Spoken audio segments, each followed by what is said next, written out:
This is your home for St. Cloud State hockey, keeping you up to date on the NCHC. One-timer coming, they score! Ripped in! A bomb from Pervix! Women's WCHA. So Dana Rasmussen fires and she scores! Dana Rasmussen for the Huskies alongside The National Hockey League. Dwayne Kaprizov in for a chance to win it! He scores! Kirill, the thrill is for real! Welcome to the NHL, a game winner! And everything from the state of hockey. St. Cloud Cathedral is now 42.6 seconds away from wrapping up the school's first ever title. Welcome to the Huskies Warming House Podcast Den.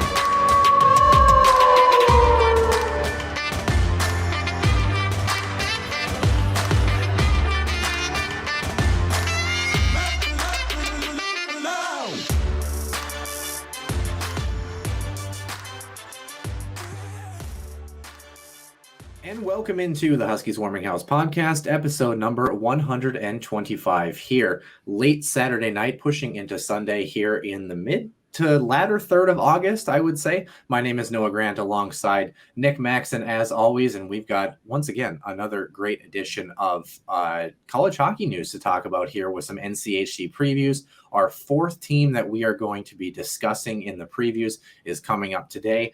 A little bit in the Huskies Illustrated Weekly Roundup, just some stuff basically about the Calgary Flames. The Calgary Flames are somehow making moves. Are they actually better than they were last year somehow?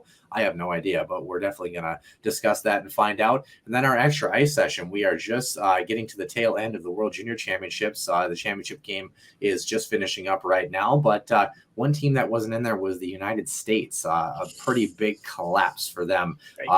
We're going to talk about that team and a little bit more about the rest of the World Junior Championships in our extra ice session. So without further ado, we'll start as always with Center Ice View News and Notes and the Huskies Illustrated Weekly Roundup. Center Ice View News and Notes. Center Ice View provides you with the best coverage of St. Cloud State Huskies hockey, from game notes, recaps, photos, and more. Go to centericeview.com.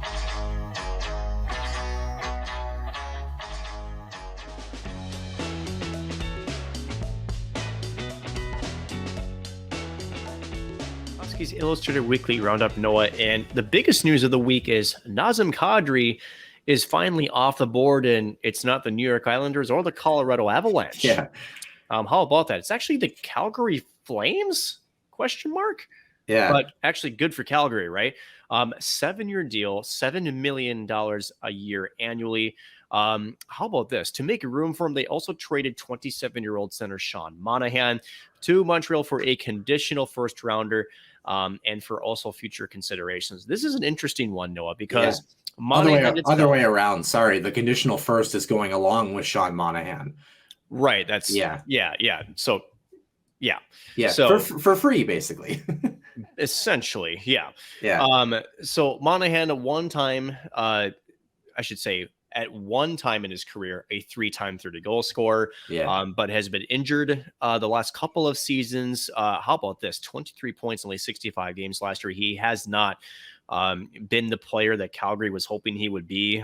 Was actually relegated to the second line a lot last season too. So this is an interesting. I'll put it to you this way, Noah. I'm not surprised that Monahan was moved. In fact, I'm more surprised it hadn't happened earlier. Just because I think Monahan could really benefit as a player from a fresh start. But I think the bigger surprise here is that Kadri ends up in Calgary after losing, Johnny Gaudreau as well as Matthew Tkachuk. They bring in Huberdeau, Mackenzie Weegar, and now Nazem Kadri. I mean, dare I say Calgary kind of did all right. Yeah, they did really well, I think. And, there's a lot going on here. The thing that bites about the Kadri deal, he'll be 39 at the end of this one. Yeah. So, you're kind of paying for the win now and the pain later. Just ask Minnesota Wild fans how that works. But beyond that, the Sean Monahan piece, I mean, he makes $6.375 million a year. So I'm wondering, obviously, that would probably be part of why it was so tough to move that contract, especially in the last couple of years. But kudos, I think, to Calgary, even if it's a conditional first rounder, to move that contract without retaining salary. I think that's extremely impressive to get that done. They probably won't get anything in return. Whether or not that conditional first, I don't know the terms, couldn't find anything on that. So I'm not sure what the conditions are for that. But the Calgary Flames, in the next couple of years, I think really have a shot still at their particular cup window, so to speak. Whether or not they're going to capitalize it, I'm not sure. But they were a team that we expected might have an okay summer, and then it was quickly apparent that they were going to have a really crappy start to the summer. And somehow they are relatively as good, if not maybe even better, depending on the player mix, than where they came out of this. And if you think about it this way, Sean Monahan's contract out, Nazem Kadri, and essentially the same salary value, tack on about $600K or something like that.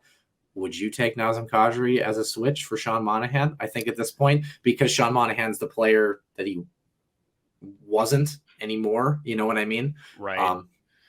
I think it's a bit of both, right, Noah, because there's no question that Nazem Kadri is the better hockey player right now. However, that 7-year deal, as you mentioned, there's a lot of risk to Calgary in the latter probably 3 or 4 years of this contract. And you kind of wonder how much Kadri, not to take anything away from the player, but how much he benefited from the Colorado system. Again, a career season. Again, it's a heck of a year. No question in his mind. He wanted to cash in. And he certainly did that. Again, $49 million over the next 7 years for him. So congratulations to Nazem Kadri. And as you mentioned, I mean, for what was looking to be a dismantling of Calgary, and maybe with that, a dismantling of their playoff hopes, is kind of almost resurged to back to where this team is still not to be taken lightly in the Pacific Division. So you got to give a little credit to Brad Treliving up there in Calgary for really taking what was going to be a no-win situation with Gaudreau wanting out, and then trading Matthew Tkachuk, who also wanted out, to get not only a young defenseman in Mackenzie Weegar, who has a lot of upside. You get one of the better playmaking wingers in Jonathan Huberdeau, but then you also get a really good center in Nazem Kadri. And you made it okay. Yeah, and think about that. You went from having a first line of Elias Lindholm, Johnny Gaudreau, and Matthew Tkachuk, now having Nazem Kadri centering Jonathan Huberdeau and Elias Lindholm. Like, still is pretty nasty. It's not bad. Not bad. Depth still is something to be desired, maybe in Calgary. I think Jacob Markstrom will have an even better bounce back, especially a little bit probably disappointed in the playoff run that he had, especially in the second round. But overall, I don't think you can really blame Calgary for how they responded to, again, what was going to be looking like a really bad offseason. So congratulations to both Kadri and to Calgary. Moving forward, how about a team that is not looking to rebound anytime soon? This is the Chicago Blackhawks. How about this? Fresh off his cup winning campaign, we're talking about defenseman Jack Johnson, 1 year, $950,000. And then the Minnesota Wild. How about this one? Inking former Golden Gopher captain Sammy Walker on a 2-year entry-level contract. Now, mind you, Sammy Walker was a Tampa Bay pick. And it was not tendered an offer, making him an unrestricted free agent. And Minnesota came in and essentially was able to get a deal done. So how about that? Getting some young players in the mix. And granted, Sammy Walker, there's still some questions as to how good he could be in the NHL. Stud in high school, okay in college. I don't know. What do you feel, Noah? I think it's we've seen a lot of rumblings on Twitter, he's probably not going to be a guy that's going to stick in the NHL, that sort of thing. Number one, we don't know. But number two, I mean, if anything, probably going to be a good top 6 guy, middle 6 guy, maybe in Iowa. I think he just adds some much needed depth to that Iowa squad down there. And if anything, he bolsters the AHL ranks a little bit. And if he continues to develop, I mean, you never really know. I think it's easy to look at a player and look at somebody who's 22, 23, 24 and say, oh, well, if he doesn't have that pure electric toolbox, that he's not going to pan out at the NHL level. We've seen success stories before come from guys that have been developed. And with Tim Army down in Iowa, it's been a very good developing process down there with that group. So you never really know. I anticipate, at least for this year, and maybe for the life of that contract, he is in Iowa for the majority of it. But, the sky's the limit. And let's be honest, he's still a really good hockey player. He's a professional hockey player. And I think if anything, just a good little depth move for the Minnesota Wild. Kind of a maybe Kyle Rao-esque with a little bit more size type of player. I would agree with that. And, how about this? The fact that he feels he has a shot to crack the lineup, right? So Sammy Walker believes that in his own game, there are plenty of suitors, we'll put it to you that way, no pun intended for those named Ryan, to come into an organization that has now some depth in their minor league level. And he still feels like he goes into an organization that believes in what they're doing, the development process, and still believes he has a shot to crack an NHL lineup. So if you're starting to attract some younger players like that, that still bodes well for the Minnesota Wild front office. Speaking of bold and attraction and things of that nature, how about this? Nashville, the Music City, making some tunes as they are going to be hosting both the 2023 NHL Draft and NHL Awards. First time in 17 years that they have done this. Yeah. Essentially, so that would be Vancouver, I should say. Though it'd be first time in 17 years that the same city has hosted both of those. Usually, it's Las Vegas that does the awards. That's been kind of a heavily favored site, and then it trips around for those who host the drafts. So this is, I think, kind of a good thing for the NHL. And Nashville, you remember, was it 2017 in their cup run, how busy Broadway Street was, over 1 million people coming out to take part in those NHL Stanley Cup final festivities, Noah. So good for the NHL, good to kind of highlight a little bit more of I'd say a growing market there in Nashville. They've always been supportive of the Predators, and good to see that they're going to get a couple of highlight big events from the NHL. Great venue, great spot. So happy to see. Yeah, having the Country Music Hall of Fame kitty corner to Bridgestone Arena across the way certainly helps, I think, too. But yeah, first time since 2006, they've had a team host both of those events. And I'm assuming because Vegas is now actually having a hockey team, so maybe it makes sense to kind of move the NHL awards away from that and maybe kind of have it move around. I'm not really sure. That would be my only guess, is maybe they're thinking that it's kind of like a home field advantage type thing for the Vegas Golden Knights for the NHL awards. I have no idea. Didn't really get an answer on that, besides the fact that Nashville is hosting for next season. Two more stories here on the docket here. Speaking of both the Flames and the Canadiens, we're going to circle back to both of them. Let's start with Calgary again. New superstar, like we talked about, Jonathan Huberdeau joined a former astronaut, a general, former Harvard College hockey player, and over 170 Canadian Armed Forces and veterans in pledging to donate their brains to Project Enlist Canada for research after they pass away. So this program researches traumatic brain injury, chronic traumatic encephalopathy, and post-traumatic stress disorder in these individuals, especially the PTSD side of things for military personnel. The first NHLer that was active to do this was Ben Lovejoy back in 2017. Hasn't played in the league since 2019, 38 years of age right now. Other notable NHLers, Daniel Carcillo, Jeff Parker, JT Brown, Craig Adams are among those who have donated their brains for research. I thought that sentence was kind of funny. I'm like, well, no, they're still alive, but when the time comes, they'll be donating their brains to research. And Canadian hockey great Hayley Wickenheiser is another one that pledged over 4 years ago, wanting to honor her late friend and former NHLer Steve Montador, who of course passed away in 2015 and was diagnosed with CTE after his death. So Nick, we've talked about this a little bit with the NHL and how the denial of concussions kind of seems to be one of the negative spots of Gary Bettman's tenure as general commissioner of the National Hockey League. Is this a step in the right direction for, I think, just things in general, not just the game of hockey, obviously, but I think just in general, science is science? No. And you might be surprising me on that. So, and here's why I say no.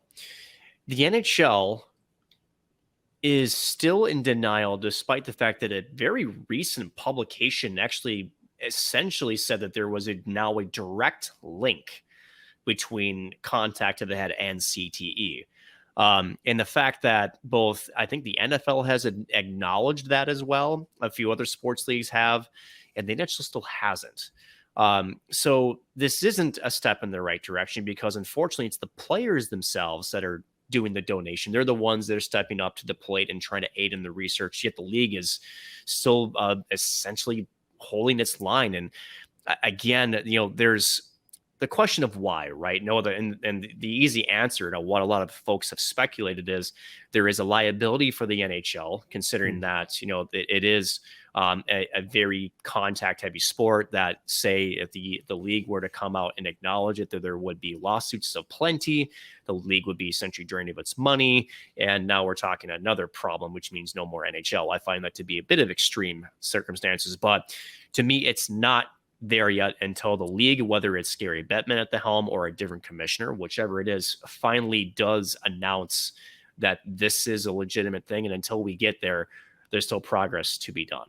Yeah, certainly a lot of safety issues too that would have to be reformed should they acknowledge something like that too. And that's the other part of it too. Yeah. As far as the personal side, though, I think we're going to learn a lot from this. Obviously, of course, Boston, I believe it was Boston University study back in 2012 with 137 football players, 136 of them that had CTE, revealed a lot and kind of started some of this conversation for the first time. So science is rolling here in terms of big brain time, literally and figuratively. Lastly, our only injury here, it is looking more likely that Montreal netminder Carey Price will not play next season due to his lingering knee injury. They say it's about a 5 to 10% chance that he'll be able to rehab that knee without surgery, which is scary in and of itself. He appeared in 5 games last year, his 15th season with the Canadiens, and he said in April he doesn't believe that injured knee will allow him to handle a full NHL campaign workload in the future, and also acknowledged he may have played his last NHL game at that time. $10.5 million average annual value, which will go on long-term injured reserve, and actually made room for the new addition of Sean Monahan in that $6.375 million cap hit. So Carey Price, could be the end of an era in Montreal. I think we're just going to keep an eye on that one. Not really anything. And I think you're right. Yeah. I think, it's more concerning that it's a problem that's already been there and you've been trying to rehab it and you still can't get it to the level that you're comfortable. Was it Ben Bishop that had something similar? Yeah. I don't know if it was a knee or specific ailment, but essentially couldn't really get it back to, we call it, peak, performance with his body. Tuukka Rask is another one. Braden Holtby might be another one here. So as a lot of people may or may not know, the goaltending position, both on your hips and on your knees, is a very unnatural position for the human body, and definitely takes a toll on one of these netminders, especially if you end up tweaking something in the latter stages of your career. So we'll keep an eye on it. The Canadiens obviously could use him back in the net, but they're going to move forward without it. So, and we're going to move forward as well. We have the main portion of our show and our next NCHC preview.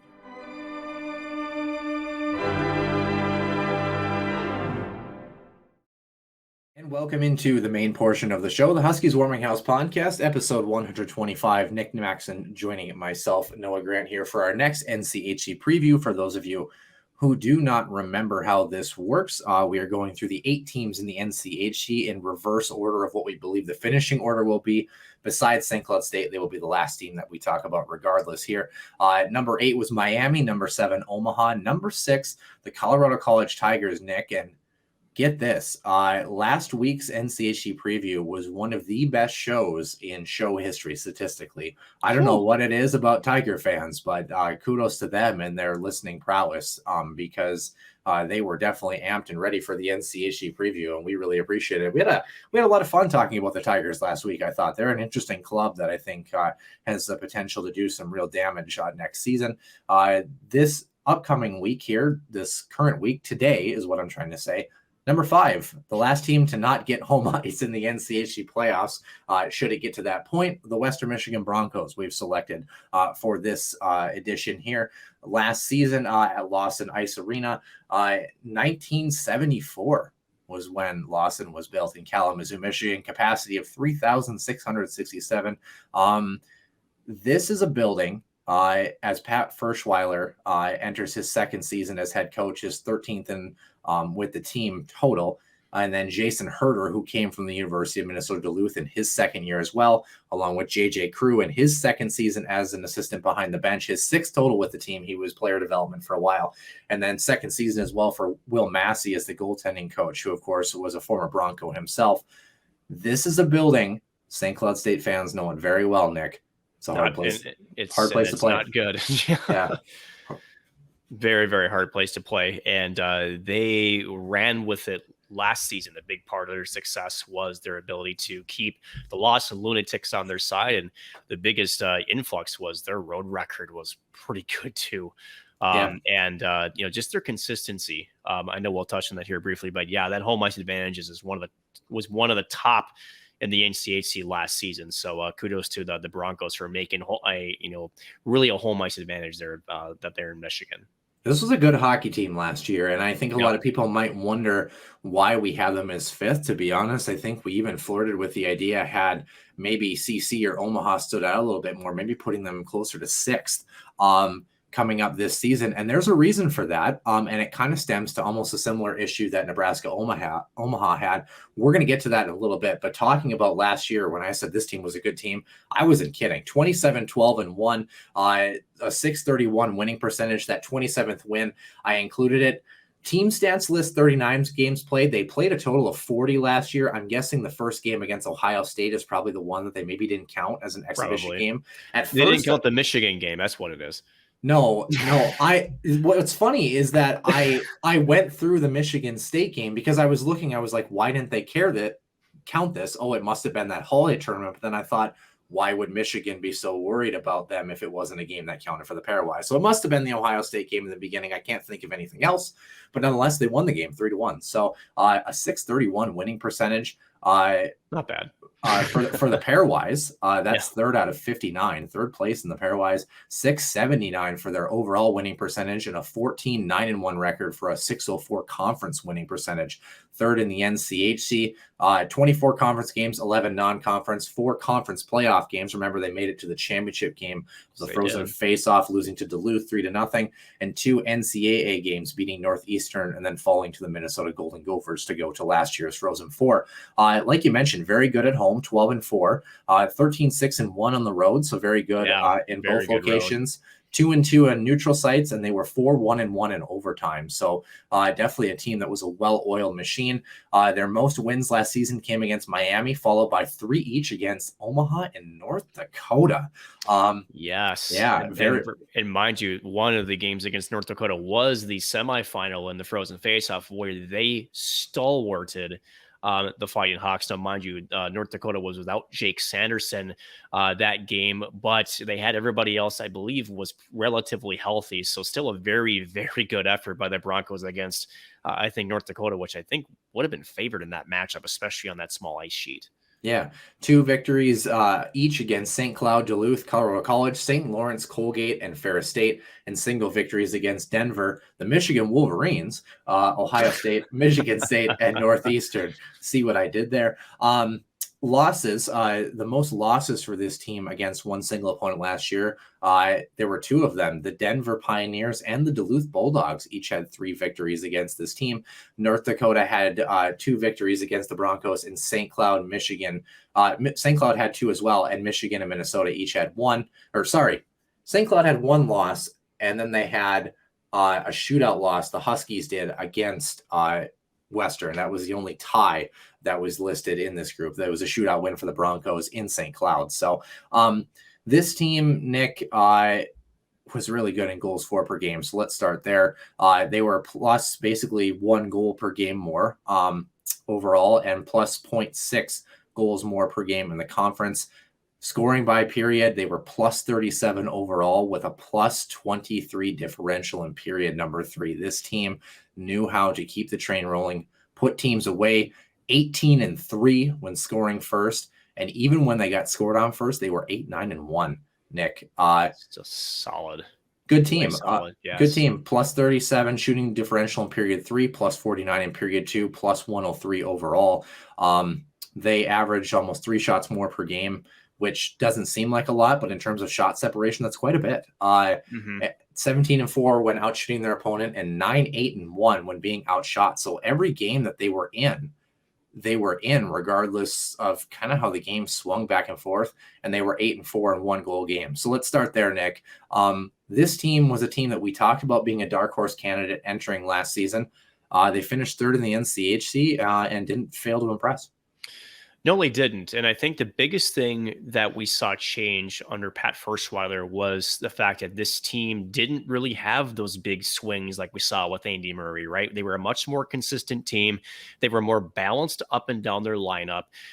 They got great goaltending. Remember, that was the big killer 2 years ago, was their start was just not great. They turned it on in the second half of that season, again, a shortened COVID season. This is Brandon Busey got hurt in that first game against St. Cloud in the pod, and they never really recovered from that. Never really did, especially in the pod. They did start to find their legs a little bit, and we kind of said this team wasn't really changing much. I'm like, if this team can just pick up where it left off, this is a dark horse team. And as you mentioned, they did not turn around and look behind them. This was a very, very good squad.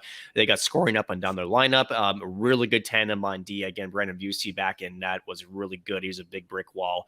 And, the one thing about Western Michigan too, Noah, is, we talk about how good they were at even strength. One of the better even strength teams in the NCHC, minus a couple of other teams. That really was their forte. I mean, they really were able to combine strength as well as skill up and down their lineup. And it really was tough for teams to really find a way to kind of break them. As you mentioned with the stats, you could try to match, punch for punch when they would just punch right back. They also had the speed. They could go down and, generate on the rush, could create a cycle. And they were really good transition wise out of their own zone. They didn't allow themselves to get really hemmed in a lot. They had good D-to-D action, good skating defensemen as well. So really tough to slow down. And I think it really, for those who don't watch the NCAA as closely as say you or I do, I think it caught some people by surprise. But to us, this was no surprise, just seeing how this team was trending from the season prior. Especially with the upperclassmen group that we're going to get to, that was very productive last year. When leading after one, they were 14-2-1, carrying a lead into period number 3. They were 19-0. Trailing after one, they were still 6-6. And when they were trailing after 2, they still won 5 of 16 games that they were trailing after 2 periods. Tied after 1, they were 6-4 and 2-1 when tied after period number 2. So this is a team that was usually in the driver's seat for a lot of hockey games. Nick, this Western Michigan team kind of gets the rap of being this hard, heavy, physical team. Right. So you'd think they'd be penalized a lot. This team was actually one of the least penalized teams in the NCHC.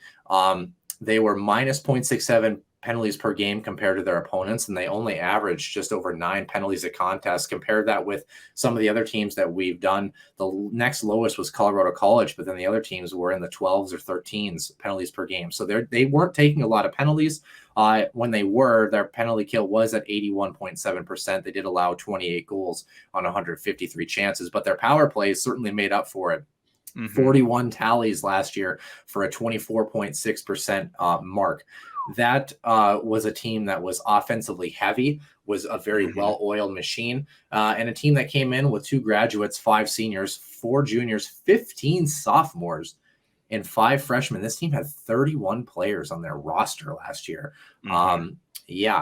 A couple players that had some decent years. We have 4 seniors and a junior here in that exact order on the top forward side. Drew Warad, what a heck of a season he had last season. He had, holy buckets. 9 goals and 36 assists for 45 points, a 1.15 point per game clip, and a +10 rating. Was also money in the face-off dot too. Money. Yeah, pretty impressive. Only 2 power play goals for him, which makes it all the more impressive. I mean, he's a guy that, he's primarily a setup guy, but still 9 goals, 7 of those coming in even strength. So you like to see that. You talked about that even strength process for Pat Ferschweiler's club.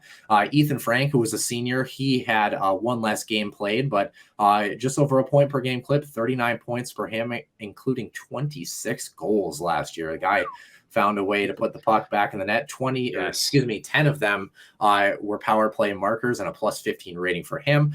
Josh Passel, who was a senior last year, of course, is related to Jeff Passel, former St. Cloud State hockey player who we had on the show way back in episode 30, I think. I'll never forget him calling somewhere via satellite hookup. Yes. Yeah, no kidding. Pretty much called us on like a satellite phone. We loved it.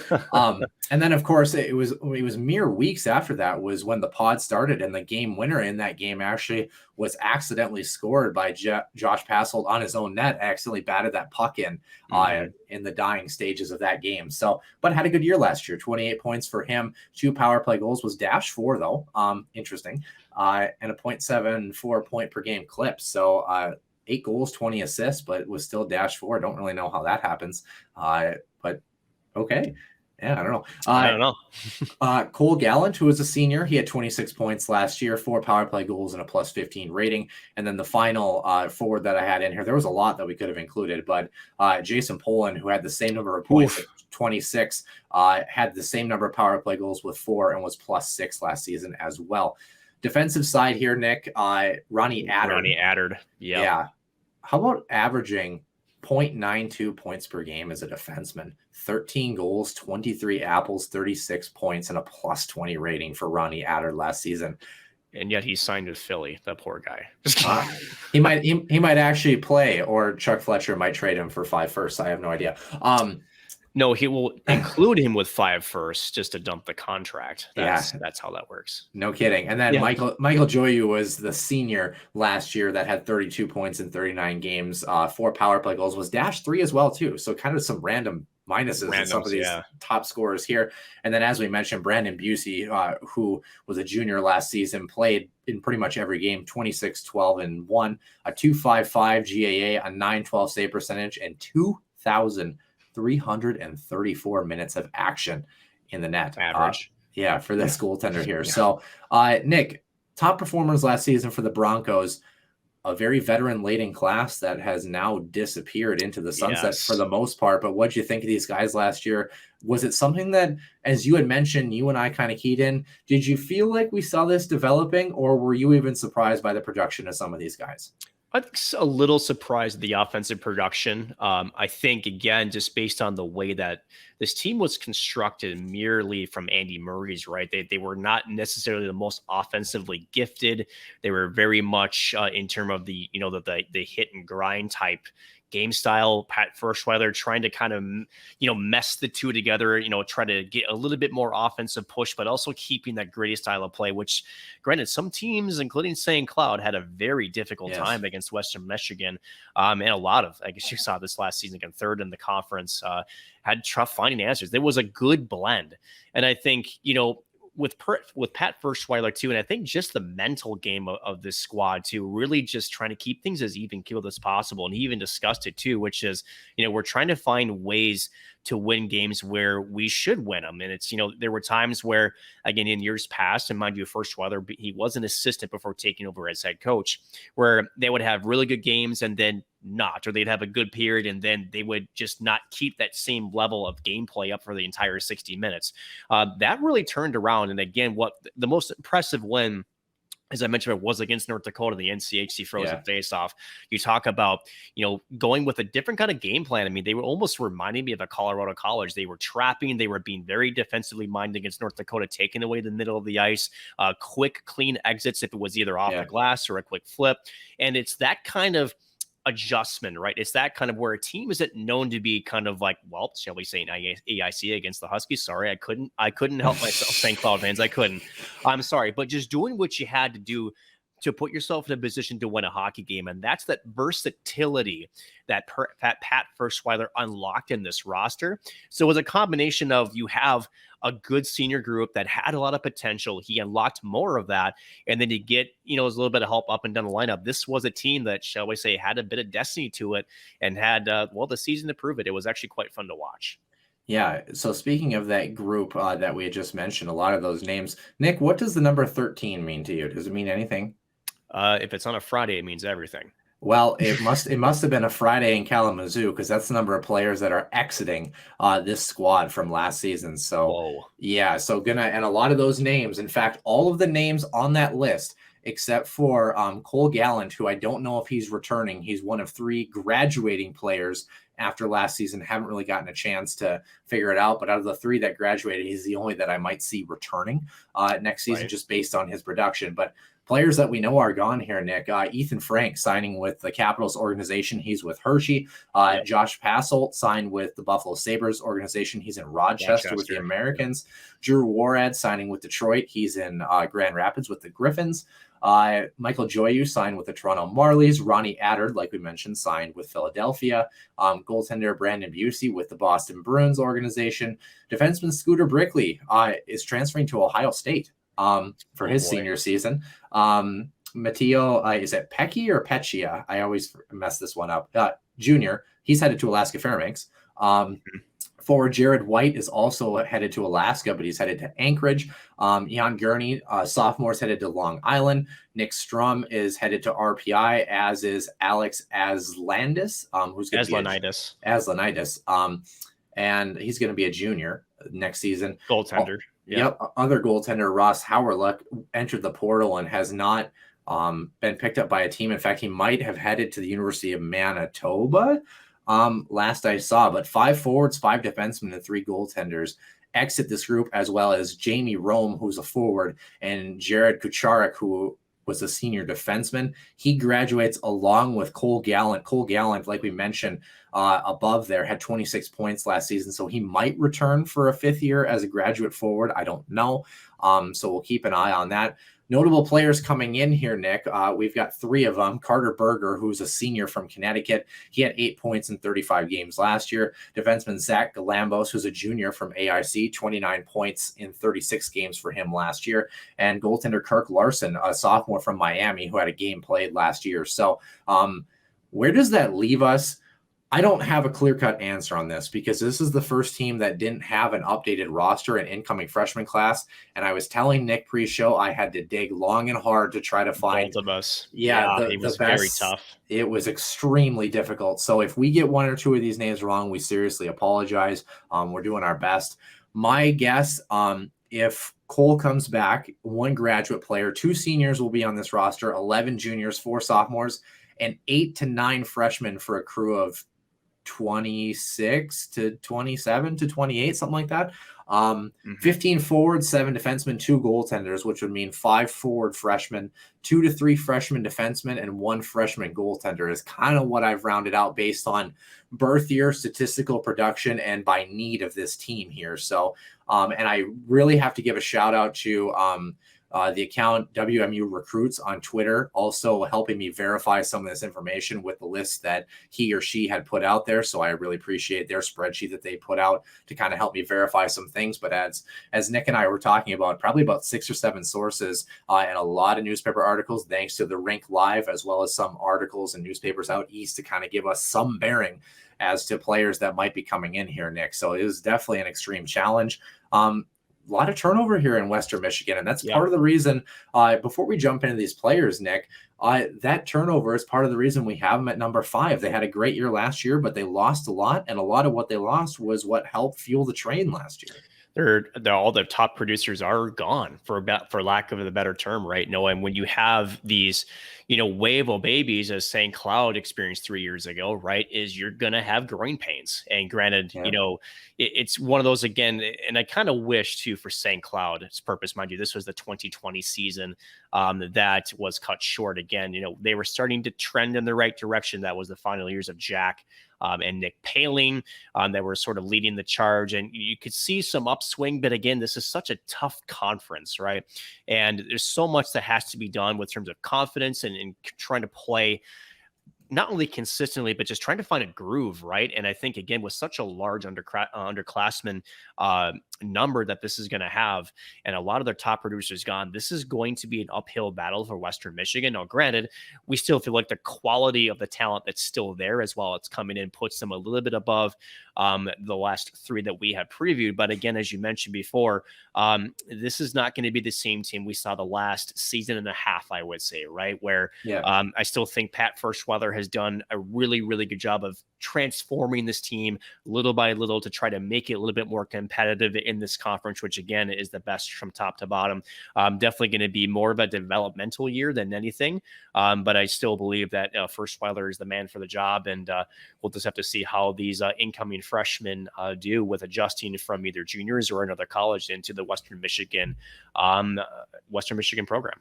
Yeah, and you look at some of the players that they have coming down the pipeline. Of course, 2001, 2002 is kind of the year where guys are coming in that are finally eligible to be at the college level if they can make the jump. But you look at the pipeline down in the 2004s and 2005s, there's some really good forwards coming in, and there's some really good defensemen that are coming in down the pipeline for this group. So it's going to take a little bit of while for the Broncos to get some of those guys here, obviously.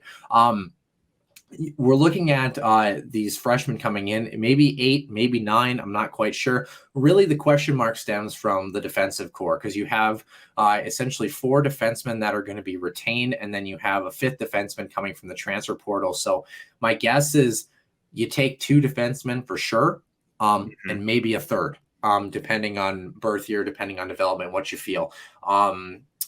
With that being said, there's definitely one defenseman that is going to make the jump here.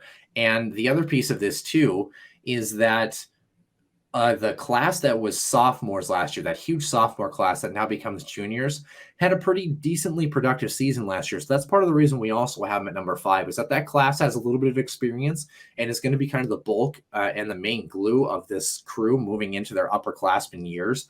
So we kind of expect them to continue to keep that train rolling as well too. But freshman side of things, Nick, 3 defensemen, 5 forwards, 1 goaltender. We've said that quite a bit. You've said that quite a bit. I sure have. Is there a particular spot you want to start, particular position, anything like that? Let's start with the defensive core.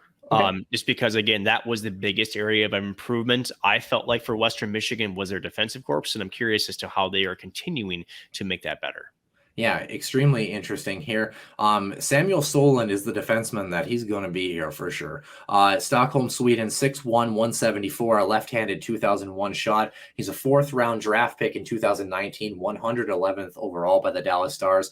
Had 35 points in 56 games played with the Dubuque Fighting Saints in the USHL last season on the back end. So an extremely productive season for him, I can't imagine. I mean, he's an 0-1 anyway. But even with that production, I would imagine he'd be someone who'd be making the jump. The other 2 beyond that, I'm not particularly sure. I think one of them comes for sure, maybe both of them. Next one on the list is Lucas Mata from Kleinburg, Ontario, 6'2", 185, a left-handed shot. Pretty good size for the 2002. So he has another year of eligibility. Had 20 points in 44 games with Salmon Arm in the BCHL last season. I look at that and say maybe the size aspect. The other one is Jacob Napier from Lancaster, New York, who is also at 6'2", 190, a left-handed 2003 shot. And he's a player that I could either see coming or I could see him maybe waiting a year just because he's an 03. And he had 10 points with Muskegon, the Lumberjacks in the USHL last season. So I could see them going either way on this one. But for sure, Samuel's going to be coming in, and maybe Lucas Mata, maybe all 3 of them. Nick, the defensive core needs a little bit of boost here.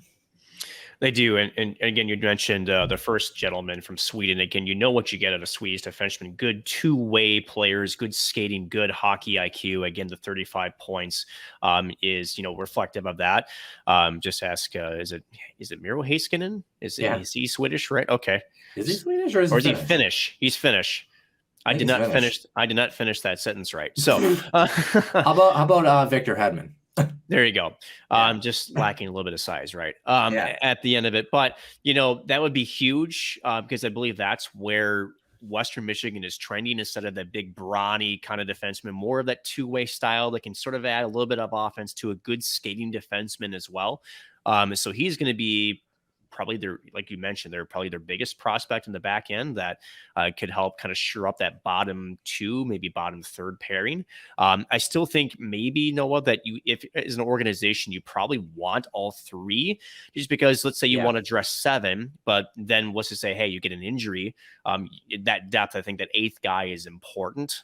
Again, the 03, I mean, he's got eligibility for what he said. He was 6'1", but only 190. So he's still got some room to bulk up a little bit too. So kind of curious curious to maybe see where they think the best spot is for him to make that continued development. I would say for sure, at least the first two. The third one, I'm with you. I'm a little bit on the teeter-totter with that. We'll have to see what the Broncos do with him. Whether they keep him in juniors or whether they bring him along and figure that's the best way to get him to continue to improve his game. Yeah, the other 2003 is Trevor Mitchell, who played for the Bismarck Bobcats in the NAHL Central Division, had 9 points in 46 games, a +6 rating on a Bobcats team that wasn't all that great last year. But I think he needs a little bit more development time for sure. So I don't see him making the jump. Otherwise, you have an 04 and an 05 on that list as well, too. Forward half of things here, Nick, 5 players. Theo Thrun, from Grand Rapids, Michigan, a 5'11", 165. Now, this is coming from his elite prospects, so he could be a lot different at this point now. 2001 product, had 23 points with the Maine Nordiques in the NAHL last year, 27 points in 47 games with the Kenai Brown Bears the year before. Only played in 33 games, had a cup of coffee in the BCHL as well last season, so I'm not sure. Probably had a little bit of a split season or maybe had some injury trouble. I'm not particularly sure. But a decent little productive player here. We'll talk about 2 players, then we'll talk about 1, and then we'll talk about 2. How does that sound? Sure. Cole Burch from Markham, Ontario, 5'10", 161, right-handed shot, another 2001 as well. Again, I wonder if these guys are maybe a little bit bigger than what their EP lists them. Had 55 games and 32 points to go along with that with Cedar Rapids in the USHL last season. Solid, yeah. 38 points in 49 contests with Youngstown in the USHL the year before. So pretty good, decent, top 6, middle 6 guy in the USHL. Both of these guys, a little bit different journeys for them, but I don't know. I would call them undersized, but definitely room to grow on the physical side for sure. But skill wise, looking pretty good.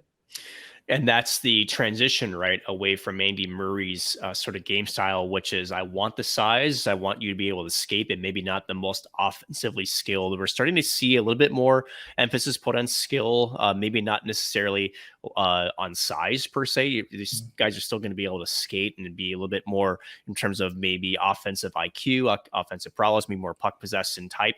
So this is that transition, again, more away from the Andy Murray style. So again, the EP stats are always sort of a question mark because, again, these are usually reported at the start of the season. So it's been almost a year. So these guys have easily could have grown as far as in their height. They've also could have put on some weight too with some time in the weight room.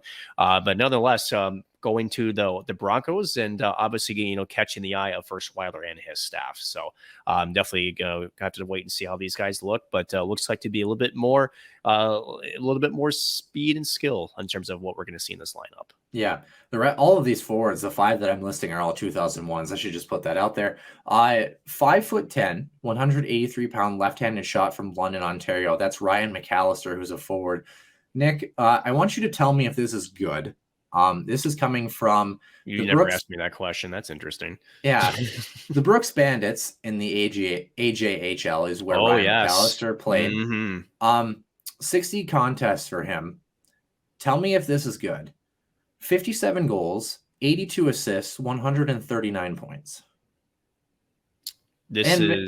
And maybe another 29 points in 13 contests in the playoffs. It's all right. Brooks Bandits, they were holy buckets. Well, and I say it for a couple of reasons, right? Because the Alberta Junior Hockey League, or as you mentioned, the AJHL, as far as college recruiting is it the 3rd or the 4th most drafted, or the 4th most players that are coming into the NCAA from? Was it the USHL, the NAL? I'm forgetting some of the other. It was a BC, probably the BC, and then the AJ. BC, and then the AJ has really climbed in terms of getting the scouts and the eyes of these coaching staffs. And that point total, holy buckets! Yeah, geez Louise. And again, there's no difference from regular to postseason, right? So he dominates in the regular season. He even has a torrid pace in the playoffs. That's good. You're talking about, who's going to replace possibly some of that veteran leadership as well as that production. This is a guy that obviously they're going to be leaning on. That's some insane numbers. Now, mind you, this is the junior the junior level. So obviously going to be a little bit of a transition to college hockey, but maybe this is a diamond in the rough for Western Michigan. Again, not the biggest player at 5'10". Again, we're not sure where he's at now, if any of that has changed. I mean, I thought it was 5'10", 183. That sounds like a guy that, pardon my French, is built like a brick shithouse, though. You know what I mean? Yeah. Like just a really solid dude. And so, almost like a Mike Miller type, but this guy has got some apparently a shot in some hands and maybe some dangles. Who knows? Yeah. 2.32 points per game. That's pretty decent. Connor McDavid's under the chat. Holy yeah, no kidding. Speaking of Connor McDavid in the World Juniors, I was watching Connor McDavid's highlights from, I believe, was it the 2015 World Junior Championship? Right, yeah. And because of course it was his draft year coming up, a couple months after that. Holy crap! It's just on another level. I mean, just when you know. Right. Ethan Walters, a forward from Valencia, California, 5'7", 150, right-handed shot, 2001. Again, 5'7", 150. I got to imagine he's probably bigger than that. I would hope so. Yeah, 50 games and 50 points, in 53 games played with the Minnesota Wilderness and the Null, that's pretty good. For someone who would be listed as undersized in this case, it's certainly good production for him. And then Barrett Brooks, who is right-handed shot at 2001 as well. 68 games played for him, 19 total points with the Madison Capitals in the USHL. I wonder about him a little bit. Of course, 01, it's his year to kind of step up. This is where I wonder if Cole Gallant is going to stay for his graduate year. I think that makes the conversation interesting. 15 forwards on the list without Cole would be 16 with both Cole and Barrett Brooks entering the chat essentially here. But both of these guys, a little bit smaller players, pretty good production for Ethan Walters here. Anything you like? Anything that stands out about these players? I think you see a trend here, and you kind of wonder too, especially with some of that's 5'7", they still got some good production of them. So these guys must have some good hockey IQ. They must have an ability to create space for not only themselves but others, right? Especially in the front end. And again, even at the junior level, I mean, you're taking hits. You have to be able to be smart with your body to protect yourself, to be able to find that open area, especially without the puck too. We talk about a lot, I think, in terms of a fan's mindset. When we talk about the hockey IQ and stuff, that's both with and without the puck. And with someone who is let's just be frank, undersized, you have to be even better in those areas to kind of, I don't know if compensate's the right word, no, but to be successful at the higher levels. And so, it's good. It's again, this is a bit of an appreciated list, I think. And I think with the guys that are here, if you can mix up these players that have got okay size, maybe not the biggest guys, maybe some of the size they left over, there could be, like we mentioned with Colorado College, some other a good mix that could bode well for the Western Michigan Broncos on the front end. Yeah, certainly could. Nicholas Rexine, who's an 0-2 playing with the Wilderness in Minnesota as well, had 67 points in 62 games played. He's someone to keep an eye on as they move into next season. Ian Samoza, who I wonder is maybe related to the Samoza from Bemidji State. Bemidji State, I wonder. Yeah. 2003 with Wenatchee in the BC had 62 points in 56 games as well. So a couple of guys to maybe keep an eye on as well for some offense as you move forward in a Broncos sweater. Goaltending wise, they do have a freshman coming in here, and that is going to be Will Hamley from Cole Harbour, Nova Scotia. Not like any good hockey players have come out of that. None. Yeah. For those playing the home game, quite literally, that would be Sidney Crosby and Nathan McKinnon. Who I think the cup was there. Was it just today or yesterday? I think it was yesterday. And yesterday meaning Friday the 19th. Yes. Yeah, pretty good parade as opposed to Friday the 13th, which we're just sorting through right now. Right. 6'3", 190. 2002, Will Hamley, 32 games played for the Steinbach Pistons, 28-2-1 last season, a 1.96 goals against, a 9.29 save percentage, and had a 9.15 in 11 playoff games. Definitely ready for the jump, I think, for him. So this Broncos club, we talked about it before, Nick, goaltending, especially at the college level, plays a big deal. With Kirk Larson coming in from Miami, and then you have Will Hamley, who's coming in as a freshman. Goaltending-wise, things are starting to perk up, I think. Perk up, and again, with Kirk Lawson, again, he's familiar with the NCHC, so there's at least some expectations there from him. As a freshman, yes, those numbers are great. Don't get me wrong. But again, it's still a transition year. it is curious though. Again, with Western Michigan, you just kind of hope that there isn't an injury here, because if they're only carrying 2 goaltenders, I'd imagine they're going to have to get a third. Because if 2020 has taught them any lesson, if you don't have depth at the goaltending position, that can really derail your season very rapidly in this league. So I still think goaltending, despite how good this young goaltender is coming in, I still think that's their biggest question mark in terms of what's on their roster, what to expect. Again, lost in only 1 game played, and it was, I think, only once. Was it a start too, or was it just an appearance, Noah? I think it was just an appearance, and I don't know if it was their exhibition game. I'm not sure. It just said 1 game played, and to be honest, I didn't dig any further. Right. So, and at the end of it, that's, I don't know if it's concerning per se, but again, that means that I mean, there's going to be, I think, a goaltending battle, but in terms of, workload and in terms of the goalie that has, at least statistically, the better chance, that's the freshman goaltender. But you kind of wonder, let's say maybe he struggles out of the gate and things, maybe you want to give him maybe a mental break, and you bring in your backup goaltender, Kirk Lawson, assuming that is the 1-2 duo. Again, we don't know this information yet, but you have to be confident that your goaltender, your second guy, can come in and get the job done. And right now that's looking a little questionable for Western Michigan on the back end. So still, that's, again, biggest question mark for me is going to be in between the pipes, and we'll have to see how the Broncos sort those things out. Yeah, could use an extra goaltender too. I'm kind of surprised that Alex Aslanitis actually went to RPI. I don't know what the discussion was on that, but you kind of really maybe had a chance to be the guy, entering this season. I'm not sure what the conversation was. Pat Ferschweiler might have been flat out and said, hey, you know what, we like this kid coming from Nova Scotia. I have no idea. Most likely, I would say. I think, when you get to, especially in the NCHC, you're starting to see at least the operation side of things, right? Where it's mimicking professional leagues, which is you are having these direct conversations with players, which is, if I'm going to sign you to a deal, I expect you to be a third line center, or, hey, you're probably going to be the backup goaltender. I mean, Minnesota Wild fans, the Marc-Andre Fleury scenario, right? Yeah. So, these are kind of conversations that happen at every level, especially the higher levels. And you kind of wonder, again, Aslanitis was the guy that came in for Brendan Busey, and he was okay. He wasn't great. But you kind of wonder, does that mean, as you mentioned, that they are very high on this freshman goaltender? Again, Kirk Lawson coming in, or maybe was it just the writing on the wall? And as Aslanitis said, maybe he thought in his head he was going to be the guy, but then seeing some of them, a transfer coming in, maybe a highly touted freshman, maybe he thought, I want more playing time, and he can get that at RPI. So it could go both ways, Noah, but I mentioned in rally, it's probably a mixture of both would be my guess. And certainly a little bit of off-ice stuff that we might touch on just ever so slightly. In Western Michigan last season definitely had some things culture-wise that maybe influenced that too. We have no idea. A lot of things that could have come up to play here. That's one of our listener questions coming up here. Scheduled for the first half, October 1st and 2nd, they travel to their schedule. By the way, when we go through this, especially the first half, not a fun schedule, I don't think.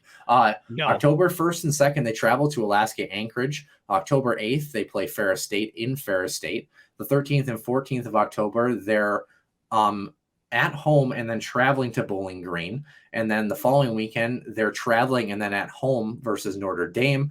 Oof, boy. Same exact schedule, October 28th and 29th against Michigan. Hopefully those games actually happen.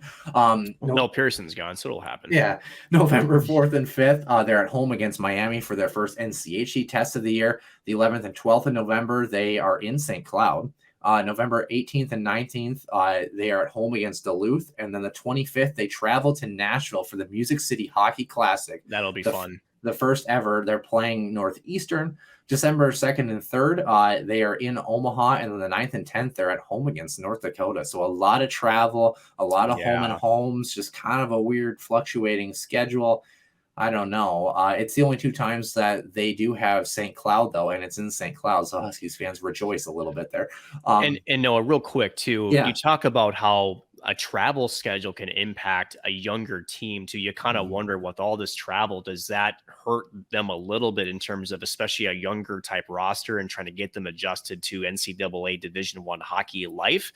It certainly, I will say this, certainly does make it easier. That's a tough travel schedule. So it'll be, for lack of it, you're being thrown into the burn pit early if you are a newcomer to the Western Michigan squad and to NCAA Division I hockey for sure. Western Michigan's kind of they're a curious case, and I know we say that about a lot of teams, but they kind of pardon me if this is kind of a poor take, but they kind of remind me of like the half sibling or the adopted child, and they're entering into the family dinner for the first time with all the children who are, brothers and sisters. They're just in a weird spot this year. I don't, know what I mean? Like, well, again, I mean, and to rephrase, right? There's a lot to like about what's there and what's coming in. Yeah, certainly. Right. And I think, and again, to reiterate, that's why we have them at 5th. They're a curious case because what they have returning is good. What they have coming in has a high ceiling, but yet it's unproven, right? A lot of youth that's coming in. And the other part of it is what they probably got most out of their players last year have departed. And so again, it's such a seesaw. So it's almost fitting their rate in the middle, Noah, right? Yeah. It really is. And you talked about how Colorado College, it has, I think, the most potential to maybe go up. I almost think that Western Michigan almost is the opposite. They have just as much of a chance to slide down a little bit, depending on how these players adjust. And again, a lot of new faces doesn't help. A lot of these freshmen coming in as well. So it's curious. And again, we do want, in the words of Noah Grant, wish them the best of luck, because they're still going to be a good hockey team. Again, Pat Ferschweiler getting, if I recall correctly, the first ever NCAA Frozen was it a tournament win under his guidance, if I recall correctly. So, I mean, they're trending in the right direction as a program, but this may be one of those years, I want to call it a retool year, but it's definitely one of those where a lot of uncertainties with this squad, we'll put it. Yeah. And it's a curious travel schedule as well, too. And I think, the other piece of this too is, we don't want to, talk about teams, and I don't want to say a negative light, but, it's hard for us sometimes to be objective about some things, but that's also why we're here. Is we're also here to say, hey, this is something to kind of keep an eye on. It's, maybe kind of an interesting thing that might not be that successful. But we also hope that success definitely happens too, because we want to see teams thrive, obviously. So, we'll put it to you this way. Let's take St. Cloud State, for example, when they were the number 1 unanimous team in 2018, 2019, and they lose in the first round. Remember when St. Cloud went to the national championship game? I don't think anybody, not even St. Cloud State fans, would have dreamed that was where this team was actually headed objectively, right? I think, that's why sports are so fun to cover, is because you can have all this information, you can have all this insight into who's coming in or who's gone, which coaching staff, and yet at the end of the day, the games are going to happen. It's going to sort themselves out. And at the time, you're going to see some really good hockey games, and you're probably going to see some stuff that you never saw before. Nick Perbick's jersey tug. But I had to go there. Sorry, Huskies. But I mean, seriously. And then you have those X factors, like I just mentioned, right? Where maybe something should have been called and wasn't, or something that wasn't called and should have. It's just, it is those strange but fun things. And that's why we're so addicted to sports, is the drama, the unknown. And at the end of it, who wins it, there's a bit of luck involved. And there's also, a little bit of planning too. And just a matter of, do the stars align for each program to get to that ultimate final destination, which is a national championship? What we do know for stars aligning is that the Great Lakes Invitational will happen December 27th and 28th, and all games will be played. Michigan Tech the first night, and then Michigan State or Ferris State the second night for them. January 13th and 14th, they travel to Grand Forks in North Dakota. The 20th and 21st of January, they're in Colorado College, at home for the tail end of January against Omaha, travel the following weekend to Duluth, at home again versus CC now, and then at home versus Denver, and then finishing off with a traveling road trip to Miami March 3rd and 4th. So an interesting little schedule for this group. Couple of fan questions here. Caleb Peabody wants to know, will Russell Wilson take them to the promised land this year? Wrong Broncos team, sorry. Right, very wrong Broncos. Yeah, okay. Yeah, maybe for Denver, though, the Pios, maybe. That's true. Yeah. Max Veach wants to ask, some of the questions, I honestly, for any Bronco fans here, I don't write the questions. I just read them and we do our best. I promise. Some of them I'm just like, okay. So Max Veach, some we don't read at all. Yeah. Max Beach, someone who is as good of a hot take as anybody here. After 1 year with a block W instead of the far superior Bronco logo, how much do you think they regret that decision? How many times do you see it and think about the Washington football team? And more importantly, what are the odds that they can maintain the success of last year? The logo. First of all, it's no longer the football team, it's the Commanders, so you need to rewrite your question there, Max. Yeah. Number two, obviously they don't regret it because somebody in a board meeting had to say, we're changing this, so they obviously don't regret it. Between you and I mean, I know my opinion. If you could choose between the two of them, do you know which one you would pick? Yeah, I would actually revert back to the Broncos. So would I. I would. Yes, the jersey was better looking, but again, it's the reason why we make the big bucks, aka minus dollars on this podcast. And operating loss, honestly, for the last 2.5+ years. That's why we are here, and that's why some other big folks taking money make jersey design decisions. Yeah, I made our logo though, so that's all I got. Right. Yeah. It's better than a W, I guess. So yeah. Despite that there is a W. Hey, you just bookended it with an H and a W. I see what you did. Oh boy, better get Max away from our logo. But no kidding. What are the odds they maintain the success of last year? You know, Max is a betting man, so it's possible, although less than 50%. Yeah, in my humble opinion. Yeah, that team last year was really good, and could have been in other years. Probably could have been atop the NCHC with how good they were. Probably Denver and North Dakota were just that good. Derek Felska asks, will the Broncos be the nemesis team they were in the NCHC last season? They seem to be a team that embraces a more aggressive style of play. Do you think that's why they are so hard to match up against, or is it something else? And quite humorously, Stephen Miller at Brand Steve responded, they have former University of Minnesota Duluth coach Herder, who the Bulldogs dearly miss. The Dogs' power play has suddenly gone down the tubes with the move, and the Broncos magically suddenly have a great power play. So what do you think? They used to be a grind team, and as you mentioned before, with the transition under Furschweiler, that's not their primary MO anymore. They want to have some grit to their game. There's no question about it. That's partly why, as Derek mentioned correctly, they have been a matchup nightmare. But what's made them a bigger matchup nightmare is when you're not a one-trick pony. When you can score, when you can defend, when you can skate, when you can still put some sandpaper in your game. I think that's what Western Michigan was missing, honestly, in years past, was they could hit, and at times they could beat you offensively, but it wasn't a true threat. Maybe they weren't really a scary offensive team, whereas now they have a little bit of a different system. Again, just more cohesive in terms of the execution on the ice, dude. I think that's the other point I've been trying to make is, it's not much about the physical style. It's more about how they use it to create offense, and more so on the back end too. How do they help out their goaltender protecting the middle of the ice? So not as prominent this year because, again, a lot of new faces, but it's certainly still a big part of the game and still something that has to you have to be on the lookout for every time that you are on the ice against the Broncos, for sure. Yeah, Johnny Mack asked this question, and again, we'll try to be as sensitive with this as we can. Well, let's start with the other half of the questions because these are more hockey question here. Do you see them continuing to be an offensive powerhouse, or do they rein it in? Do they still have talent to get to the top of the NCHC? They do. As we mentioned, with the freshman class coming in, there's some raw talent there. And again, it's how does this raw talent come in and adjust to the NCAA Division I ranks? Again, for some, it takes overnights. For some, it takes maybe a season plus. We just don't know. That's the biggest question mark on this Broncos team is, how quickly does this all come together from? And as we talked about previously, is if it does come together, I think they have a decency. Maybe they do sneak into fourth, Noah. They could. I don't think that they will eclipse third, second. They certainly, I don't think, are in contention for number one. But they could slip in there. I could see that. But again, it's, how quickly can you put it all together? That's the big question mark. Yeah. The last question also coming from Johnny Mack.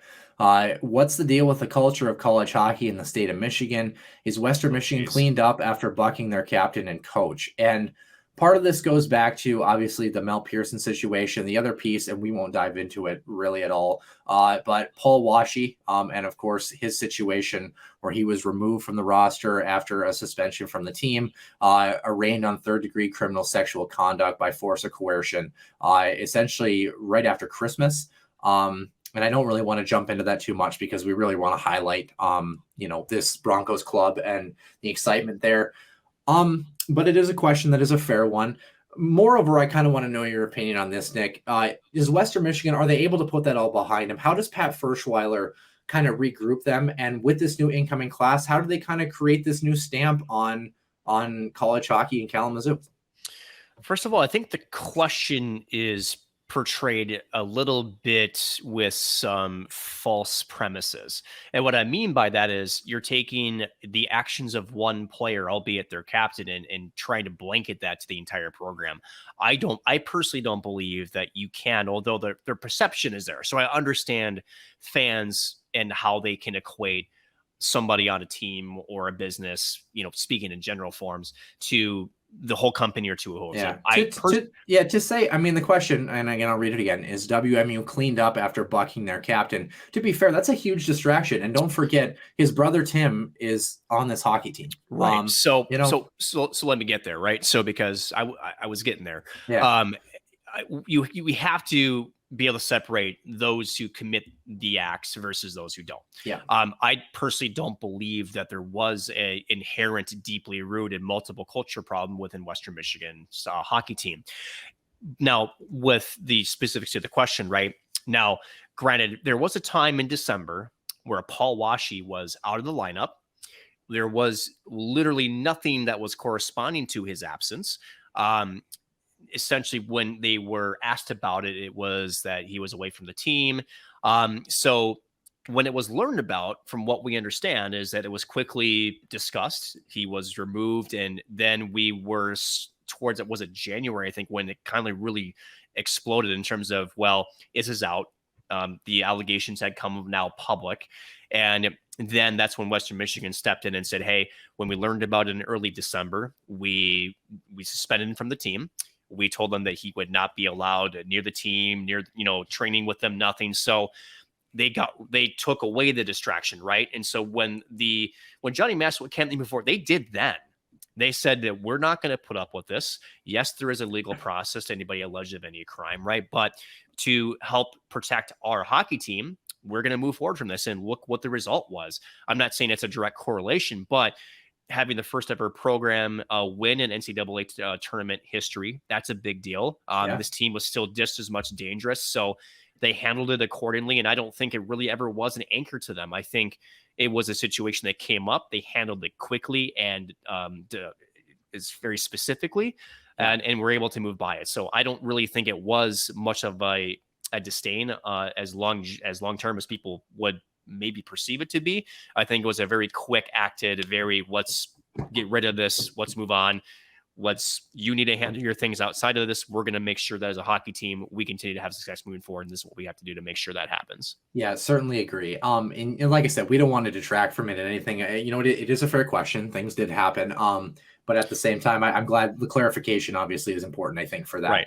And to be fair, again, because I think, anybody that's accused of a crime needs to be happened. From what I understand, the last, bit of information we have is back in May, and there was a trial that was ongoing. Haven't heard anything as far as, the result of that. So, and I think it's, anybody innocent until proven guilty. So again, there's a legal process for both those who are accused and the accuser. So definitely agree. Moving back to some hockey pieces, our wrap up here for the Broncos, as we normally do. If you're Western Michigan heading into this season, you're Pat Ferschweiler and his club. What is your main goal for the season? And if you're the St. Cloud State Huskies, who only have them once for a single weekend, I should say, in the month of November, how do you match up against this team and get a couple of W's? Pun intended. Right. If you're Pat Ferschweiler, you're trying to get everybody up to speed as quick as you can. Again, so many new faces. You have a lot of young talent that could have potentially some breakout type numbers. Again, we went over those players earlier in the show. So if you can get them acclimated to your game plan, make them feel comfortable, make them feel confident in the systems, that's going to be goal number one. If you're St. Cloud, it's to keep them uncomfortable, right? Get in on your forecheck, use your speed. Again, St. Cloud, everything to me derives from their speed up and down the ice. It's quick transition out of their zone if you're St. Cloud. And then what could be, I don't know if it's like the most questionable part, but, put pucks on net, really challenge the goaltender. And for a defensive core that has got some bit, but I don't know if there's anybody really that sticks out skill wise, but really just grind down the defenseman and put the pucks below the goal line, grind it out, use a cycle game, hold on to the puck, put some cycle time in, and really, like I said, put pucks in the net from any direction, put traffic in front, make him work extra hard in the defensive zone. That's how I would do it. Noah, how would you do it? Yeah, actually, both of my points go together. It comes from a stat from last year, plus 103 in the shot differential for Western Michigan last season, one of the best in the NCHC. If I'm the Broncos, continue that onslaught of getting pucks on net from all areas of the ice. They like to shoot the puck from anywhere. I think continue that idea, that mentality of keeping the game simple and putting pucks on net. A plus 49 differential in period 2, plus 37 in period 3, plus 3 in overtime, and plus 1 in the first period. So pretty dominant all the way around, including a plus 23 goal differential in period number 3. Keep that train rolling. If you're St. Cloud, perimeter play, make sure those shots are limited. Outside chances, pucks that goaltenders are able to see, and just keep them into the perimeter. Really kind of stymie that transitional game a little bit too. So making sure that those shots are not quick chance opportunities off the rush. You're making them have to establish zone time and stay on the perimeter. They can have the outside as long as they want. You just got to keep the play away from the middle of the house, I think, if you're playing Western Michigan, and use that home ice and that big ice sheet to your advantage. St. Cloud traditionally does much better against the Western Michigan Broncos when they're at home at the Brooks National Hockey Center. So as always, we wish the Western Michigan Broncos the best of luck in all their endeavors in the NCHC, except of course, against our St. Cloud State Huskies. That will do it for the main portion of the show. We will now head on to our extra ice session. We're going to talk all things recapping the World Junior Championships.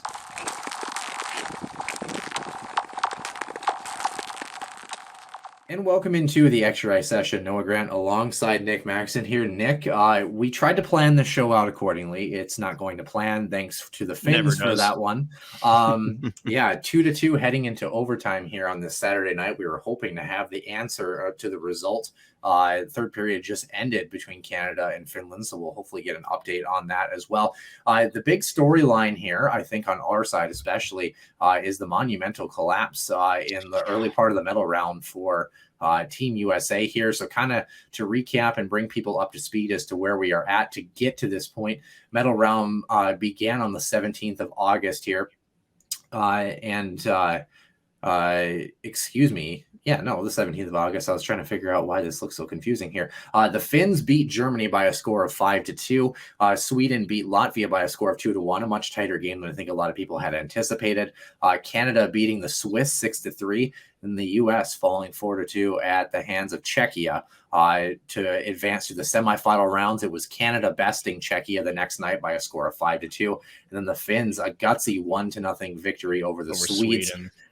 Yesterday, and then the Swedes did take bronze over Czechia today, and that brings us to the championship game that's going on right now. But the U.S.-Czechia game, of course, 4-2 was the final score, empty netter in the dying moments of that hockey game. And,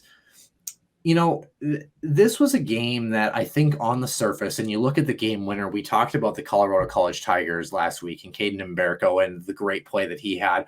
Gave up pretty much a bit of a softie for the game winner, the third goal in that hockey game.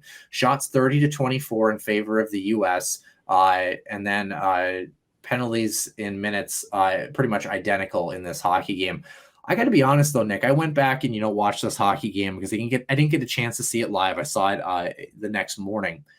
And the U.S. scores the opening goal at the tail end of the first period, allows 3 straight, is able to get a marker halfway through period number 3. To be honest with you, besides maybe the first half of the first period, Czechia was the better team here. They deserved to win this hockey game. The U.S. was fundamentally not a sound hockey team in this game. Yeah, and I think it's easy to look at Mbereko's, missed shot. It's a save he's got to have, obviously.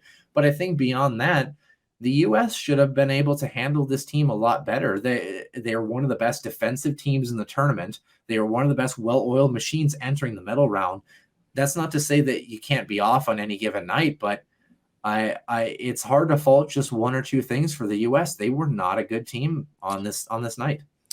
They weren't, and you kind of wonder too, Noah, where USA was cruising through the preliminary round, and Czechia, they were good. I would say there was anything that per se, maybe stood out to them a little bit. And at the end of the day, too, USA scored first in this hockey game. So usually US gets that first goal. That's when they just pile it on, right? And in this hockey game, it almost seemed like, dare I say, they got a little too comfortable too soon. Yeah. They looked slow. I mentioned, they looked flat.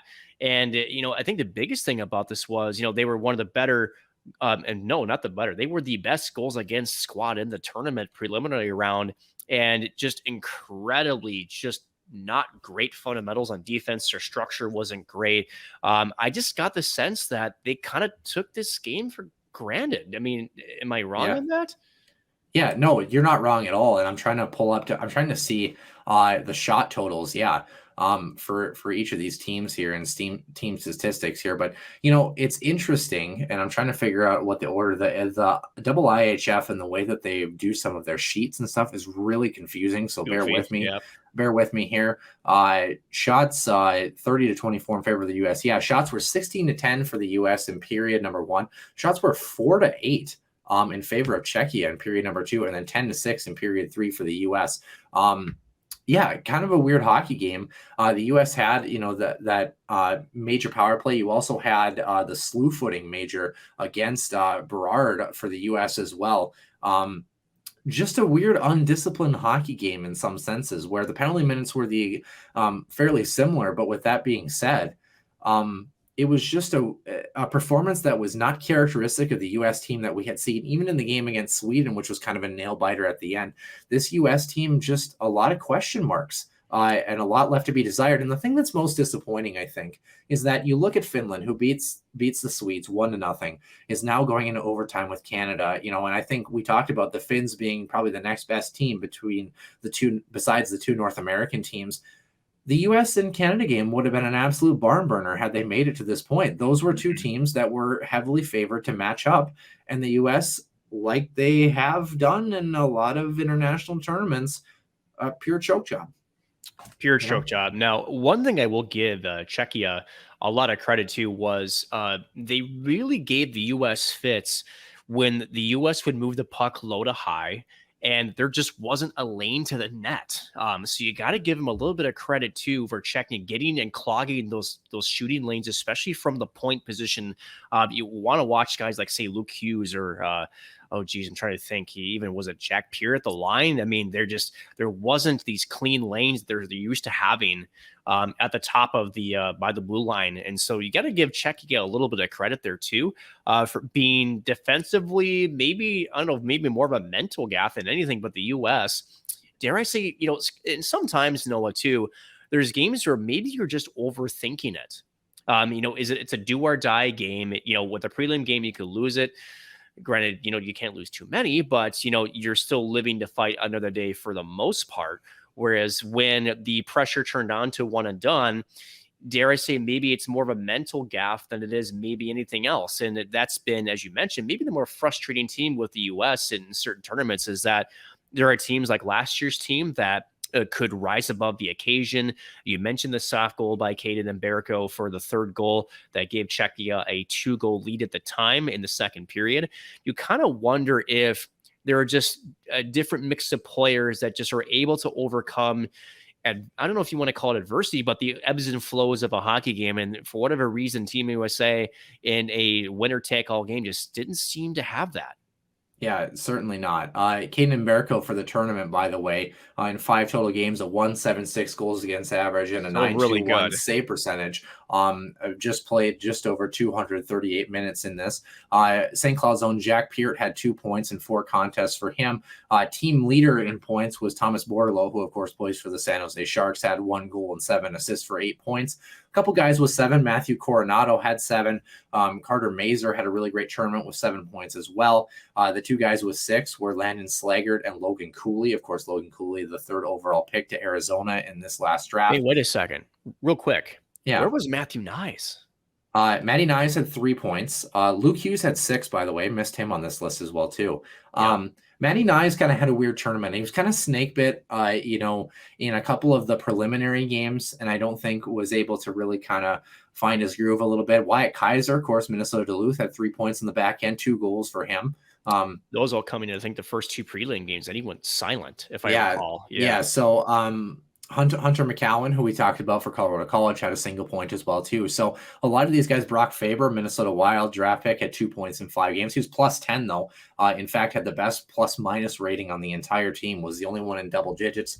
The next closest was Riley Duran, Red Savage, both at plus 5, and then I guess Luke Hughes was plus 7 as well. So nobody was negative from the tournament. A lot of guys at 0, but yeah, this U.S. team, I don't know. And they were a group that I wouldn't say they were, I wouldn't characterize them as the best U.S. team to ever, go to a World Junior tournament, but they were a good team. They were a well-oiled machine. They were well coached. They were a team that was pretty good defensively, but it almost kind of became their downfall a little bit, I think, especially in these running gun tournaments. Having a potent offense definitely it certainly helps. This was a team that, and especially in that last game, almost, I don't know if you would call it too cute or too calm, but too passive, is, how I would put it, is that the forecheck was just kind of non-existent. You looked at so many or defensemen who were going back to track pucks back into their own zone. It wasn't 3 hard strides and getting to that puck and head up, snapping the puck off. It was almost like, when defensemen who are playing on teams that are maybe overmatched, they turn their feet and they almost prepare to engage or almost impede or interfere the attacking forward. The U.S. was doing that. Why are you doing that against Czechia? Granted, Czechia, I think, overperformed in the medal round for how meh they were in the preliminary round. Same with Latvia, who had a really good tournament. I think surprised a lot of people in their. They were the Cinderella story, by the way, and a future St. Cloud commit, Martin Lavins, had a heck of a tournament. Yes, he did. Yeah, for sure. So, but this U.S. team, they did not play the game that got them to that point. And honestly, Nick, we've seen it before with the U.S. playbook and the international stage, but this was kind of disappointing. It was disappointing because everything, and this is where we talked about before, objectively on paper, right? Everything was pointing towards a U.S.-Canada gold medal matchup, or at least a semifinal appearance, right? Not a quarterfinal loss to Czechia, and not taking anything away from Czechia. They earned that victory. Yes, they did. So I want to make that point clear, but more so, how, like you mentioned too, just the posture and just almost like, dare I say, were they just looking ahead to the next game? Did they just maybe not take Czechia seriously? We don't know, but it kind of gives you some questions as to how they played in the prelims. That was a team that you mentioned, and I watched almost every single prelim game, how they were striding hard. They were hard on pucks. Again, using their potent offense to their advantage. Was it 24 goals in the first 3 games? It was like 24-4 or 23-4 or something like that for their goals for goals against ratio. It was pretty good. Yeah, 24 total in the tournament. So 22 or 21 maybe to 4. 21. Yeah. So I mean, that's a good ratio. Math 22. Wow. Anyway, plus 18, right? You're plus 18. Third in the tournament in scoring efficiency, fourth in the tournament in power play, second in PK and save percentage. And with those underlying factors, you should have a much better outcome than that. So it's disappointing, to say the least, because they have the talent, they have the coaching. There's no question they should have had better, but they did not. And again, it's that ultimate question in sports. Minnesota sports fans know this, where you have a team that seems to be trending in the right direction or showing you that they're capable of doing something special. Then all of a sudden, it's like, what am I watching? Who is this team? Because this is not the team that got us to this point. This is not the dangerous team that could go on to potentially, play for a gold medal. This is going to be one where I think a lot of players, after watching this tape, are going to look in the mirror and go, I left a lot on the ice that night. And that's I think that's the most disappointing point, Noah, which is feeling like you could have done more. And again, you watch the last prelim game and this last game, it's completely different. Team's completely different story. Yeah, certainly it's difficult. And then you take a look at, the Canadian roster. Obviously, Mason McTavish is having an otherworldly tournament, has 15 points, could add a 16th, which would be pretty huge for Canada at this point. Yes, it would be. But, Olin Zellweger in the back end has 10 points in 6 games, and you look at the plus minuses with this Canadian team, just they were a well-oiled machine and just a lot of talent on this group. And they didn't disappoint. They were just a team that continue to be efficient night in and night out. They're getting their first real honest test with the Finns right now. And we talked about how this Finnish team was probably, besides the North American teams, was probably the next best team in this tournament. In fact, if you take a look at them statistically, as we mentioned, they're second in scoring efficiency on power play. Their PK is really poor and all right in save percentage. Top end of the middle of the pack in save percentage. This Finnish team likes the low scoring games for sure. So it's really disappointing. And I think that there was a conversation, I believe it was actually on the World Junior website. There was a conversation that was talking about the groupings of the pools and some of these teams where we've had the discussion where the US and Canada have been these dominant powerhouses for a long time. Then you have the Finns and the Swedes that throw themselves in there. Russia and Germany contend on occasion. And then the rest of them, your Latvians, your Slovaks, your Czechias, teams like that. Your Austrians, whoever it may be, teams like that kind of struggle a little bit in the tournament. And the talk was all about, does this tournament need to be reformatted? Do we need to, really realize that there's not parity in some of these tournaments? I think with the story of Latvia, the story with Czechia, the U.S. losing, and some of that unpredictability, I think you throw some of that out the window. I think international hockey is becoming more and more closer together than ever before.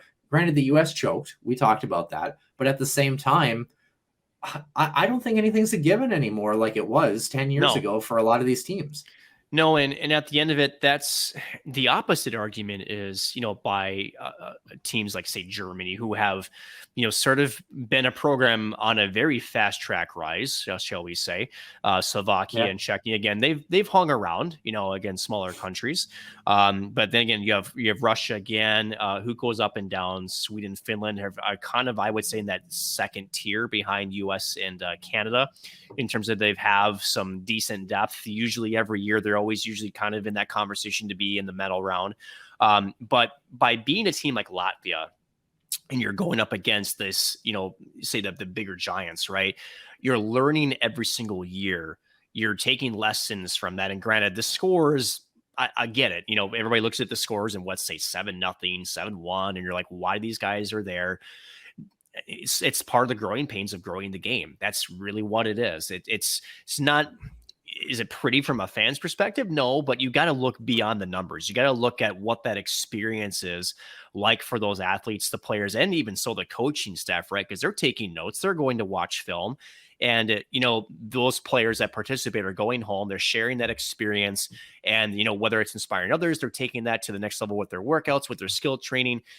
It is a learning curve either way. So you have to look at just beyond the scores of these games and know that there's a wider impact, much as you had referred to, Noah, and that is this is part of the growing the game, and the game is trending where, again, nothing's a guaranteed anymore. And if it was, USA would be there right now, and they're not. Yeah, certainly. I got a couple more questions here for you as we're kind of taking a look at the overtime here. Hopefully, usually overtimes, they end pretty quickly in World Junior Championships. So we're kind of going to take a look here. But my first question for you is, as we look at the gold medal game, it's only fitting. Was Canada the best team in this tournament? I would think so, 100%. Just based on, their overall play up and down, goaltending, they haven't really been tested really goaltending wise, but up and down, they've had the most consistent performance of any team that's been in this tournament. So by far, yes, they are the best team. So besides the North American teams, which would be Canada, the United States, is there another team or one or two teams essentially that you look at that you think has really made a big jump, has really impressed you, that you kind of want to maybe highlight a little bit, maybe not only just this year, but in recent years? Of course, the Finns have had a lot of recent success like we've talked about. But are there a couple of teams that you take a look that you go, boy, especially in the next 5 years, this is not going to be a 1 or 2 horse race like it has been the previous decade? Germany. Honestly, this is a team that, they had been relegated a few times, right? To a different group. But to me, I mean, let's look at what Tim Stützle coming out of there. They've got some other good homegrown talent that's really starting to push the envelope in. Granted, again, they're knocking on the door, but they're trending in a direction that's up. And, as I mentioned before, to me, of U.S. and Canada's tier 1, I would say Finland, Sweden, Russia, I would put in there, or maybe your tier 2s. Tier 3 is going to be your Czech, your Slovakia, and then you have maybe tier 4s like, say, Latvia, the Swiss, maybe. Although the Swiss made the medal round, so I mean, pretty decent little jump for them. But but I would say Germany to me is on the higher fast track to that. To me, it seems like they're really starting to push the envelope for international competition, and and I look at it from a newcomer because, again, most of the other teams that we mentioned, they've been there, maybe hadn't had the most success, but Germany is still relatively new to this grouping. And, they've impressed, they've gotten better every single year. So to me, they have the highest trajectory in the next 5 years to maybe make a statement. So to me, it's Germany. Nick, do you want to talk about a statement here? We have the Canadian team winning the World Junior Championship gold medal here, defeating the Finns 3-2 in overtime. I'm trying to see who got the game winner here, but it looked like a net mouth scramble from what I can see. A lot of bodies in front of the net. So Canada is your World Junior gold medal champions here. But like you mentioned, Nick, I think it's impressive. I definitely got to give a shout out. I think the Swedes were really kind of the first team besides the U.S. and Canada to kind of make that jump on the international stage. Of course, winning in Torino in 2006 at the Olympic event there with some guy named Henrik Lundqvist who happened to be really decent. He was all right. Yeah, but those things. I think maybe you take a look at events like that where you have people that break those barriers. Latvia getting their first World Junior win and getting to their first medal round, right? Those are things that only help grow the game. We talked a little bit about the women's hockey team for St. Cloud State, the coaching hires and the potential. You have a current head coach that, has coached with the Chinese national team and brought them a lot of success on the women's side. So a lot of the growth of the game is starting to become more international. And I think that's exciting as you go through that you have some of these teams that are starting to kind of create some more of that parity that we maybe haven't seen in years past here. So I'm trying to find to see if I can figure out who scored the game winner here for this one, Nick. That's kind of the last thing that I want to try to figure out here. I'm pulling up the game filter now. So let's see here. Game Center. Game Looks details. Like it's Kent Johnson. Kent Johnson. From Logan Stankoven, who Logan Stankoven had a heck of a tournament here. Yes, he did. Ken Johnson did as well, of course, the former Michigan Wolverine, getting ready to play in the National Hockey League. I forget who is he playing for? That's Ken Johnson. Yeah, Columbus, if I recall correctly. Yeah, I think so. Let me triple check here. As you can tell, we're heading into the late hours of the Huskies Warming House podcast. You are correct. Number 91 for the Columbus Blue Jackets, 19 years of age, a 2002 product.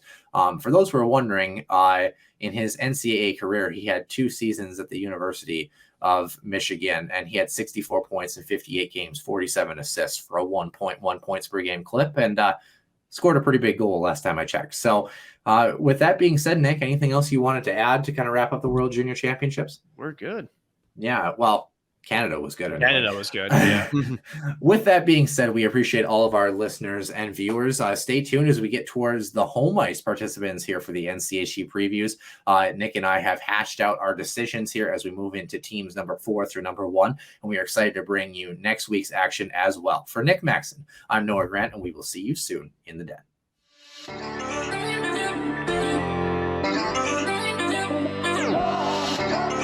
One-timer coming, they score! Ripped in! A bomb from Burch! So Dana Rasmussen fires and she scores! Dana Rasmussen for the Huskies Dwayne Kaprizov in for a chance to win it! He scores! Kirill the Thrill is for real! Welcome to the NHL! Cathedral is now 42.6 seconds away from wrapping up the school's first ever title.